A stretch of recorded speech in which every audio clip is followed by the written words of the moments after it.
Após a ação na Venezuela, o governo norte-americano intensificou as críticas contra a Colômbia e minimizou o regime cubano.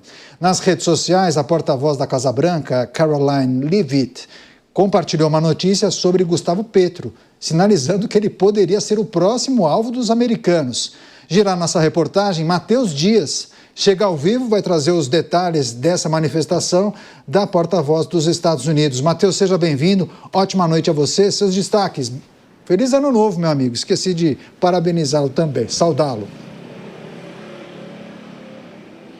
Caniato, feliz Ano Novo para você também, uma ótima semana e que agora seja um novo início de 2026, já com bastante notícia quente. O ano começou agitado, né, Caniato? Então, depois da captura e da prisão de Nicolás Maduro, Trump tem um novo alvo, talvez, deu declarações recentes em que ameaçam o presidente da Colômbia, no caso, Gustavo Petro, ele ex-guerrilheiro, esquerdista. O Trump, presidente dos Estados Unidos, já havia feito várias críticas recentes em vários momentos ao presidente da Colômbia, assim como havia feito a Nicolás Maduro também, um extremo crítico ao governo colombiano, e dessa vez foi questionado se faria também um regime militar na Colômbia, como fez na Venezuela, ou não.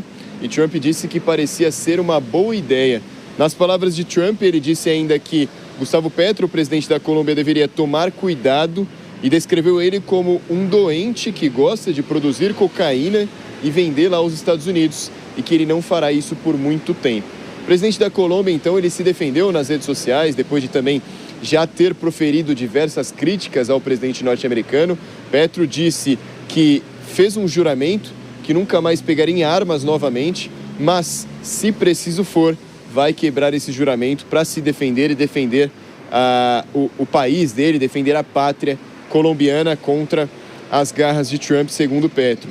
Ele, no caso, já havia dito que a ação do presidente norte-americano na Venezuela foi um sequestro, já que foge, interfere ali os limites da soberania nacional e, por isso, não seria uma ação militar qualquer, já que Trump não tinha os requisitos necessários que o permitissem entrar no país e realizar qualquer ação militar dentro da Venezuela, e por isso Petro, então, denominou essa ação de Trump como um sequestro a Maduro.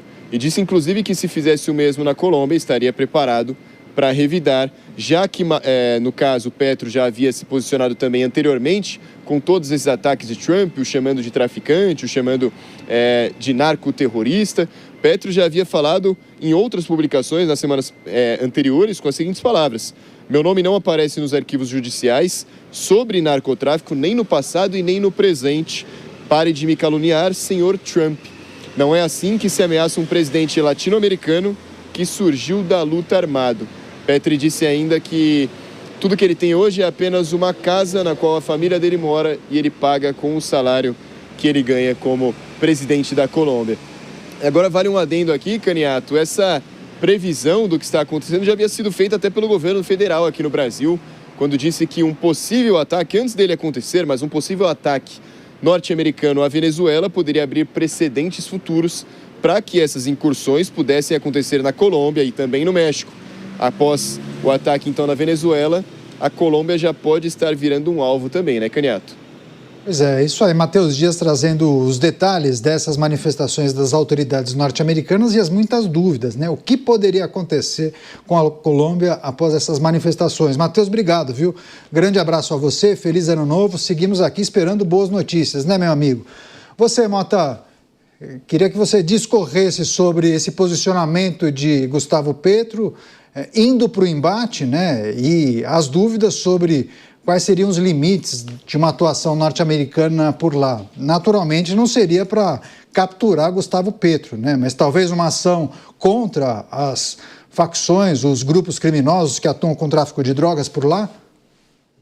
O Trump já teve a oportunidade de capturar Gustavo Petro, né? Quando Petro participou daquele comício em Nova York, o qual ele pediu aos soldados americanos que desobedecessem a Donald Trump. Você imagina o que se passa na cabeça de quem diz uma coisa dessas.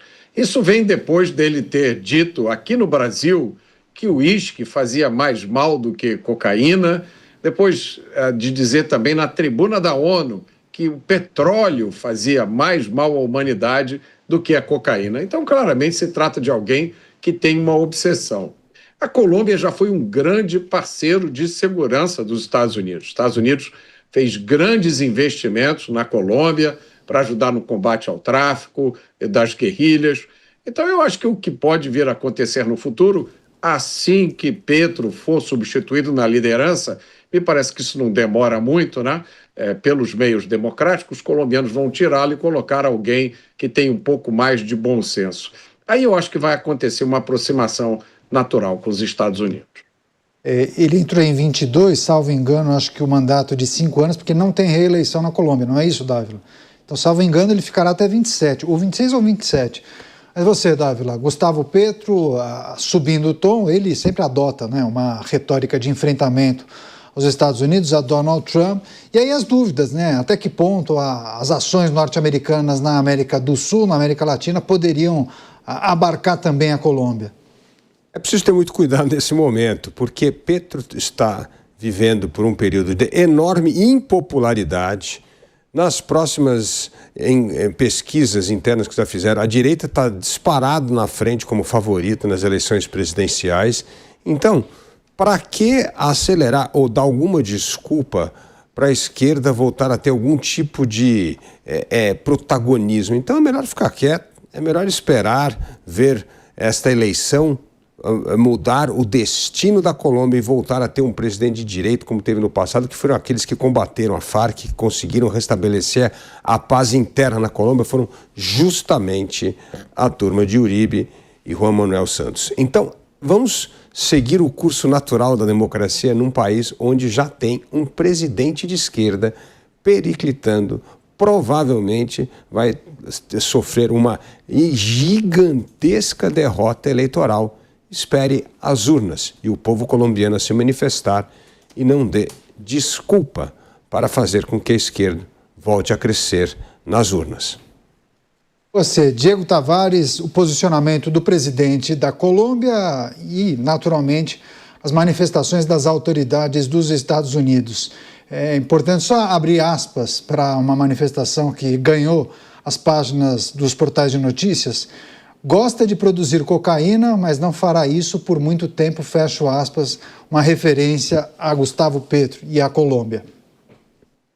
Pois é, Caniato, uma frase que não diz nada, mas diz muito. Se tem algo que é previsível em relação a Donald Trump é a sua imprevisibilidade.